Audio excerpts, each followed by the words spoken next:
Yeah, so Todd and I pulled into this little restaurant to get something to eat, and I just parked the rental car and didn't think anything about it. As we get out of the car, this guy wearing a suit says, "Nice job parking."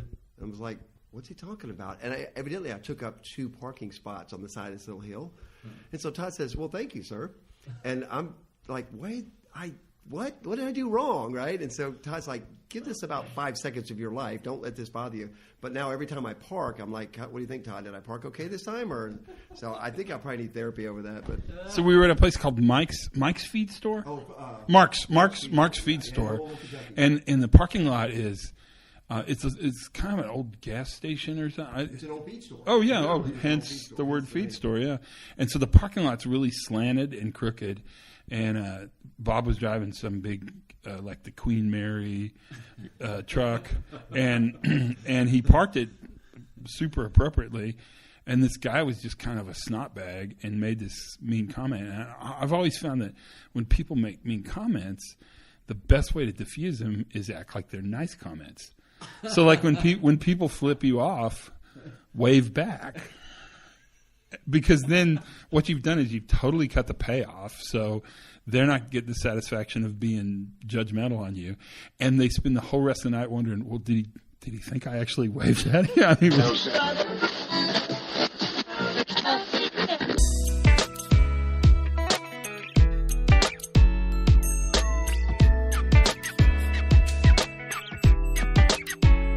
And welcome to the Pre-Accident Podcast. I am your host for today, Todd Conklin. That is my name. That's what if you look at my driver's license, that's what it'll say, Todd E. Conklin. And you're tuning in to another marvelous podcast for the podcastiness that is Podcastville, and that's good. And the weekend's kind of this interesting weekend because it's a holiday weekend. It's actually in the United States the weekend after Thanksgiving. I think that's when this will come up. I could get this wrong. Because that's the week we're in. Yeah, so I think it's right. Who knows? I often calendars and time zones are complex for me. And if you know me, you know that's true. So that's not even a lie. Anyway, it's this is going to be a fun podcast. I'm trying to think if there's anything exciting to share with you as we head into the best month ever, which, is coming up. And so that's good. But I hope you had a good Thanksgiving. I hope everything was great. It's such a great holiday. It's good. If you're Canadian, you do it earlier. You get the jump on us. I don't know if other places do it. I should have looked this up. I should be smarter than this, actually. I'm not as smart as I should be on this. But it's my favorite holiday because it's a holiday about gratitude. And so that's good. I mean, I think everyone should sort of stop and take a moment and be grateful. And it's celebrated with incredible food, amazing food. I'm not a huge fan of turkey, to be really honest with you. In fact, I think turkey is relatively boring. But I love every single other dish that is served with it. So the turkey is kind of like it's not the star of the show. It's the reason we have stuffing. It's the reason there's mashed potato. It's the reason there's gravy. So it's important, but it's not sufficient. I guess that's a good way to think of it. Anyway, it's a great holiday because it's not burdened with a lot of other things: gift giving, gift buying, receiving, all this kind of thing. It's just about a moment to sort of sit back and be grateful. And I always think it's probably worth the time. You can tell by the intro today that this is going to be an interesting podcast. I'm looking forward to it. It was great to hear Bob to tell his parking story. You don't know, but he really is still to this day kind of freaked out about that because that guy criticized him. And, geez, you just, 7-second rule, man. You can spend 7 seconds being totally freaked out, but after 7 seconds you have to stop because Bob's not in charge of how that guy felt about his parking. Bob, I promise you, was parking to the best of his ability with no malintent, none, zero. And so this guy's freaking out on him for kind of no reason. It just seemed odd to me. But it was funny, and it's still funny. And it's clearly still a problem because he told the story when we were recording a great little conversation podcast that I think you'll like. This podcast this week features the great Ron Gant, the amazing Bob Edwards and moi. That's French for me. And it's just kind of a check-in. It's been a while since the three of us talked. It's been a while since the three of us talked anyway. It's really been a while since the three of us talked on a podcast. And so this opportunity was a little too good to pass up. And so I thought, well, why not get out the old microphone and sit around and have a chat? And so that's what we did. And it's great. We talked about a couple things. What started this is we were talking a little bit about mindfulness, attention, situational awareness, those kind of things. Because ultimately, we're looking always when we're together at kind of where everybody's thinking, what people are reading, and what's going on. And that sort of spread its way into a bigger conversation that we had sort of about the future and kind of what the future holds, at least in the near term, for kind of more applied uses of this theory. Because there is kind of a lot of heat if you look at some of the web pages and if you talk to people in the street about the sort of the separation between the theoretic and the practical. But it's pretty interesting when you sit down with people who sit and work a lot at the practical level to see how much juice these ideas have in practice. And so that's kind of what this podcast talks about. I think you'll enjoy it a lot, actually. It certainly was a bunch of laughs for us to make it, and it's always kind of fun. And I always get really good feedback when we do these conversation ones. People like them. I think they make you feel like when you're driving to work in your car that you're with friends.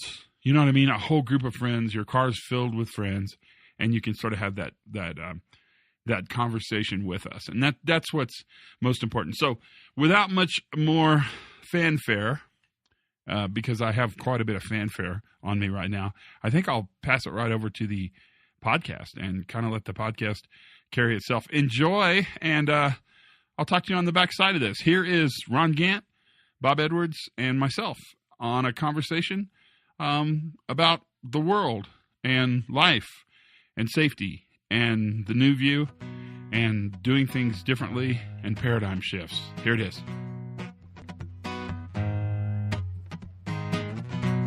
So what's been up, Dr. Bob Edwards, who has not been on the podcast for a really long time now that you're a video star? What's been up? Well, just been really busy working with a lot of different companies, enjoying the heck out of all this stuff that we're doing. And I think it's exciting because you and I talked about one of the clients that we've been working with that's now made a pretty substantial improvement, which we were kind of concerned, right? We won't say who it was, and then here, boom, they made this great sort of next step. That's energizing for me, so it keeps me fueled to keep going and keep pushing ahead. So what does success look like? I mean, what is it? This is probably the most important question I've asked in a long time. What's it look like? Well, in this case, they actually are getting comfortable with learning, really learning about the real. We talk about it all the time, the blue line, the real deal, how work actually gets done. Instead of investigating people, actually saying, "Wait a minute, let's listen to them and hear what they have to say about how they have to get their work done." And Ron Gant, Dr. Ron Gant, how's your life? What are you up to now? What's going on? Just same, really busy. Also working with some organizations. It's not terribly interesting. No, it's super uninteresting. Kind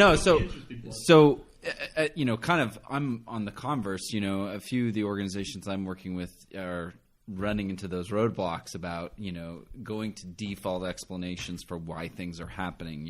The problems they're having are as a result of people not caring enough, people who aren't following the procedures. And I think, it's like you guys were saying a minute ago, and Bob, I think you said it in particular, that they're not that interested in what's really happening. They're more interested in what should happen than what is happening. And, one of the things I'm really trying to convince them of is how limiting that explanation is. Because, sure, they should have done this, that, or the other thing, but that doesn't matter what should have happened. Let's talk about what did happen and what we're going to do to make it better. Because people get so focused on these non-realities, it's limiting. Again, at the end of the day, it just limits the options, the things that are available to them to make things better. Do you find that all this stuff that you're doing Ron, this is for you, okay? It impacts more than just your work life. Like my kids, I hear this stuff parroted back and said back to me. My 12-year-old son was in the bathroom cleaning up water on the floor. He was, and I walked in and I said, "What's going on?" And he said, "Oh, I didn't get the shower curtain put in there right, and Mom's making me clean this up." She went straight to blame, Dad. She went straight to blame, right? And so it's just funny to watch. Are you seeing it kind of impact your family as well, your own personal life? Yeah, totally. I mean, because in the transition to the new view, it changed my worldview. This wasn't just a change in just like how I do work, right? And so obviously it changes the way I interact with my family and everything. It created some conflict because some of my perspectives on political things that now are contrary to what my family is. But that's a separate discussion for a separate day. But no, I mean, like in particular, actually, my wife really struggles with some chronic illnesses, mental illness, and some other nerve conditions and stuff like that. And it changed the way we approach that problem. It's not just a function of try harder. It's a function of creating conditions that allow someone to be healthy. Not even just creating conditions that allow someone to not be sick. You know what I mean? It's about, okay, how can we create a condition where this person can thrive? And so it helped me think differently even about that. And and even as we're kind of having discussions about, okay, why certain things are happening, why problems are happening, you start to move away from, what should have happened and what, okay, well, we should have done this. Well, no, what are we going to do next? Where are we headed? Changes your response, right? Absolutely. And, I think something Todd hinted at the very beginning, it's a choice that we make, It's not necessarily, and this is something I've been thinking a lot about, it's not necessarily that one approach is right or wrong. It's just which one's more useful, which one's more productive, right. And at the end of the day, thinking more about how can we move forward from this and identify the conditions that create the outcome we want. It seems more useful conversation. So I think you're onto something, because this idea that you choose the path that is more productive, that seems quite strategic and doable. And it sort of takes away this sort of notion that the world is acting upon you, and allows you to have the power to act upon sort of the uncertainty that the world presents to you organizationally. To me, that's super interesting. I've been thinking about not that, but I've been thinking about the fact that it's kind of the same thing. If we want to engage employees, we have to give them something engaging to do, right? So many times they'll say, well, we use our employees to check the procedure. They're constantly, they walked it down. But what I'm starting to realize is that one of the reasons I think Bob is so successful in what he does with organizational learning is he actually doesn't use the employee to create the answer. He engages the employee to create the question. And when you give people a meaningful reason to be engaged, then it strikes me that engagement is the next logical outcome. Yeah. And when you think of it that way, then actually it's just like you said, it becomes a way that you can actually create information that's useful and meaningful to the organization. It's not a ceremonial ticket punch. It's actually leveraging the organization to improvement. And improvement is really an interesting part of it. So you just did a big masterclass Just Culture workshop, right? How'd that go? Yeah, it was great. We had Sydney Decker. We had a lot of people from industry there. I didn't deliver it. I was more of a recipient of it and helped setting it up. But no, I think, the idea of justice has always been problematic for me, because that terminology, I just don't know how to wrap my head around it. But I like the idea of restoration. I like the idea of creating forward-looking accountability, because it coincides with what we're talking about, right? About, let's not focus on, what should or shouldn't happen, who should or shouldn't be punished for what did happen in the past. Let's focus on, okay, how do we make people whole and better even than we left them, and it gets to that idea we were talking earlier about operational excellence, and that's about the capacity to learn from yourself, or the organization learning from itself. And so to me, that idea of just culture or about creating a culture that allows itself to be accountable in a forward-looking way is about creating the capacity to learn, and that capacity to learn has to, it's like you said about engagement, I think, because engagement, I think, is something you can discover, not necessarily something you create. And so learning what is engaging your employees and why is it engaging your employees, I think, is a really crucial part of operational excellence. I think when you say restorative, it's not when you say it. Well, when you say it, it sounds scary. But I think when people say it, it sounds scary. And I'm like you. I'm not in love with the word just. I don't really – it implies courts and legal systems, and I'm not really sure – and like scales and half-naked women and grapes and justness. I'm really more attracted by the word learn than just. And you were saying earlier that Eric Hollnagel actually uses the word fair. Ultimately, I think all those words are probably okay, but ultimately where we want to go is this restorative nature. And I think we look at restoration as hard to do, but it's actually really, it's just 3 questions. It's really easy. We were on one this week. That's why we're all together. So something bad happens. You choose as a leadership team how you're going to respond to it. You want to respond to it in a way that gives you the most information, the most ability to actually affect positive change. So that's a strategic decision. And the questions are really simple. Who will be hurt next, or who can also get hurt? What do we need to do to fix it? And who's in charge of doing that? Yeah. And those aren't terribly complex questions, actually. What's interesting is thinking that way changes the entire tenor of the investigation. Because where once I think investigations looked backwards and really tried to solve the problem that just happened, a restorative look at an event actually looks forward and actually restores the organization's ability to do high-risk work really better than they did it before. And I think that's a big part of it. But it all hinges really on the ability to step back and say strategically, am I going to let the world act upon me, or am I going to act upon the world? And you hear so much. You were talking about politics, which is kind of a funny thing to talk about, but you hear so much victim speak, so much victim language. They're bad. They need to be better. We have more elaborate ways to say that. Ultimately, what we want to say is, what role do I play in actually bringing this organization back to a place where it can do this work? Who will be hurt, or who was hurt? What do they need? And who's in charge of getting it to us? So what's next, Bob Edwards? It's a new year. We're right on the crux of a new year. What's your plan for 2000 and what is it, 18? Holy buckets. Are you kidding me? What's your plan for 2018? Keep doing what we're doing. Don't back off. Don't let up. Right? It's not a New Year's resolution either. Well, no, that's true. Which, by the way, I'm still doing 2 of the ones I started the year out with. Really? But the one about not eating French fries, that was stupid. I don't know why I said that. I gave up on that one a long time ago. But I think the next place for where I'm headed is really like the circle of control, like Andrea talked about when we did our workshop in Berlin. You guys are just talking about it too. I can't impact the whole world.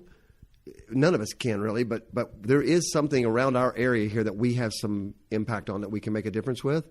And the more that we can realize we're not victims, that we in fact can make the area around me better. And maybe I can, that next level is what? Area of influence. But circle of control, what can I do? And then what can I help?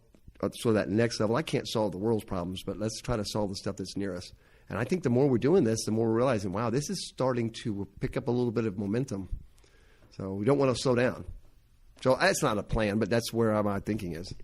That's certainly good enough. I'm giving you 10 points for that. 10? Yeah. How many? Out of 1 to 10. That's the highest mark I can give you. 10 out of 100 would be not that good, but this is a high mark.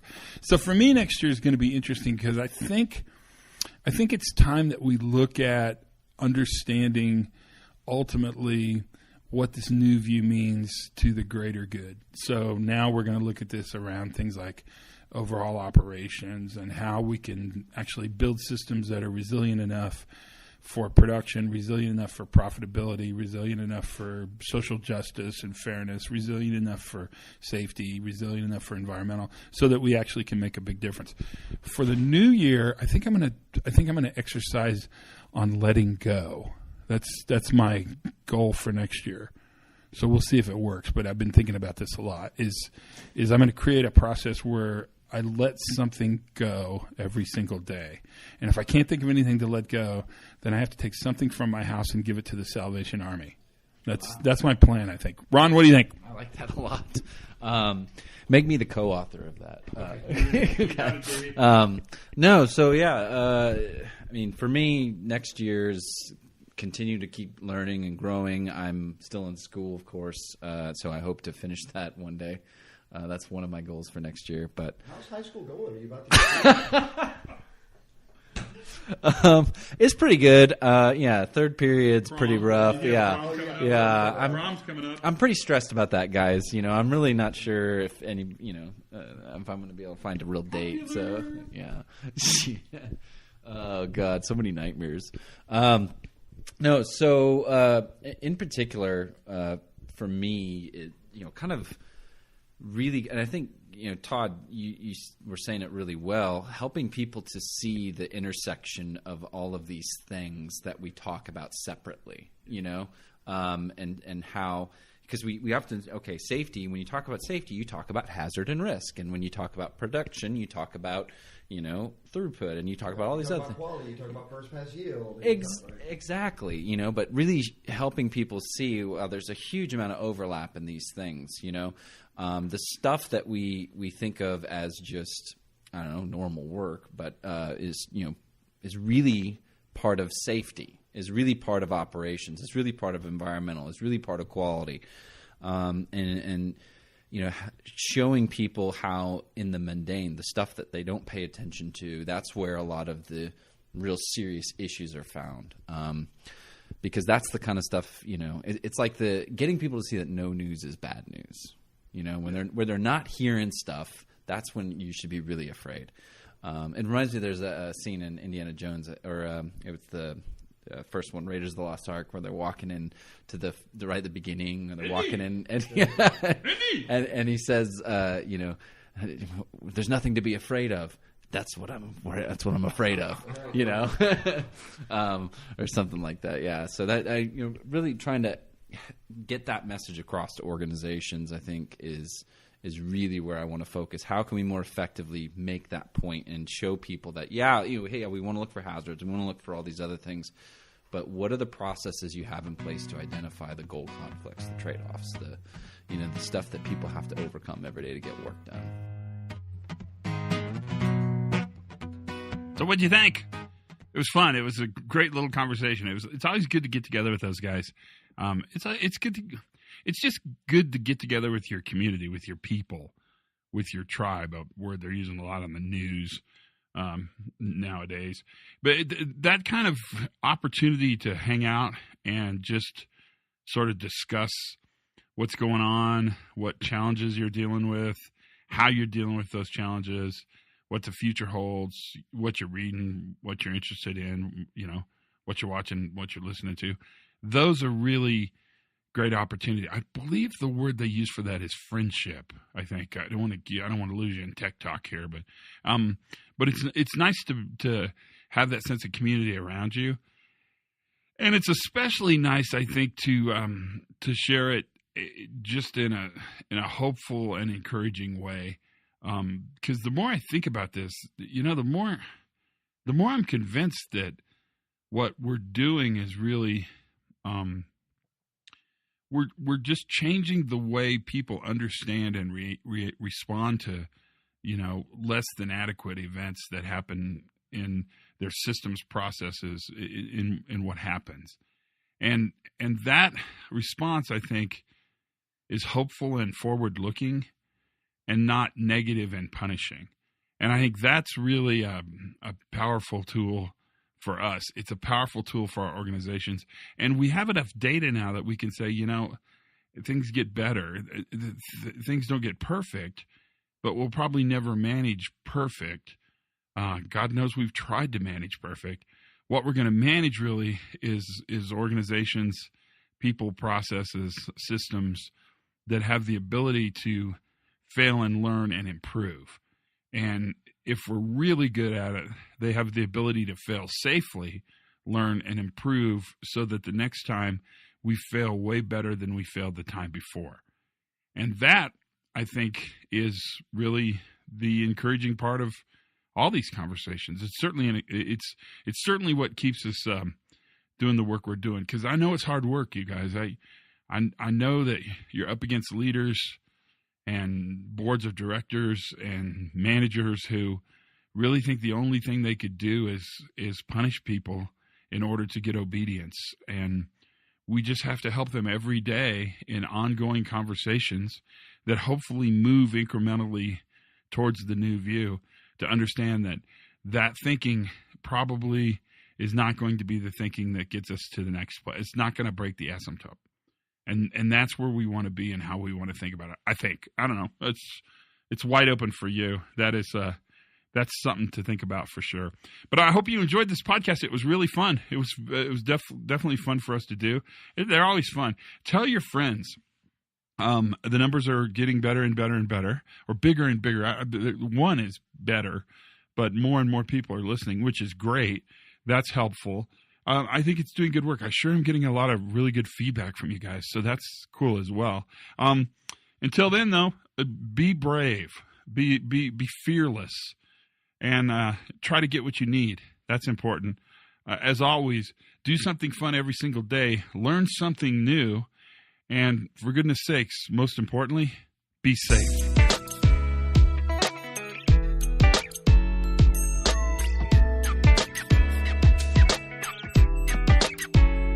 Good goes around and around and around. Good goes around and around.